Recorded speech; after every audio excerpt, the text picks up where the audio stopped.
பெண்களுக்கான இடஒதுக்கீட்டு சட்டத்தை நடைமுறைக்கு வரவிடாமல் பாஜக தடுத்து வைத்துள்ளதாக திமுக துணை பொதுச் செயலாளர் கனிமொழி குற்றம் சாட்டியுள்ளார். சென்னை தென்மேற்கு மாவட்ட திமுக மகளிர் அணி சார்பில் இளம் பெண்கள் பாசறை கூட்டம் ராஜா அண்ணாமலைபுரத்தில் நடைபெற்றது. இதனை திமுக துணை பொதுச் செயலாளரும் நாடாளுமன்ற உறுப்பினருமான கனிமொழி தொடங்கி வைத்தார். இந்நிகழ்ச்சியில் தென்சென்னை நாடாளுமன்ற உறுப்பினர் தமிழச்சி தங்கபாண்டியன், சட்டமன்ற உறுப்பினர்கள் மயிலை வேலு, கருணாநிதி, திராவிட இயக்க தமிழர் பேரவை பொதுச் செயலாளர் சுப வீரபாண்டியன் உள்ளிட்டோர் கலந்து கொண்டனர். இந்நிகழ்ச்சியில் பேசிய கனிமொழி எம்பி, இந்தியாவிலேயே முதல் மாகாணமாக பெண்கள் வாக்களிக்க உரிமை அளித்தது சென்னை மாகாணம்தான் என்றும், நீதி கட்சியின் ஆட்சியில்தான் இந்த வாக்குரிமை அளிக்கப்பட்டது என்றும் நினைவு கூர்ந்தார்.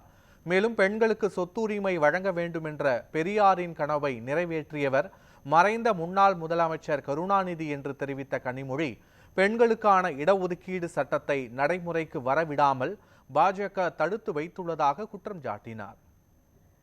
நம்முடைய சுயமரியாதையை, நாம் போராடி பெற்றிருக்கக்கூடிய உரிமைகளை, நாம் பெற்றிருக்கக்கூடிய பகுத்தறிவை உடைத்து நொறுக்குவதற்கு என்றே சில பேர் வேலை செய்து கொண்டிருக்கிறார்கள்.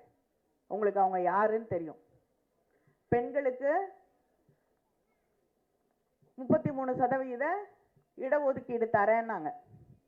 சட்டம் கூட பாஸ் பண்ணிட்டாங்க. ஆனா அந்த சட்டம் நடைமுறைக்கு வரவே வராத ஒரு சட்டமா அதை மாற்றி அதை கொடுத்திருக்கக்கூடிய பாஜகவை நாம் மனதிலே வைத்துக் கொள்ள வேண்டும். எல்லாமே பொய் தான்.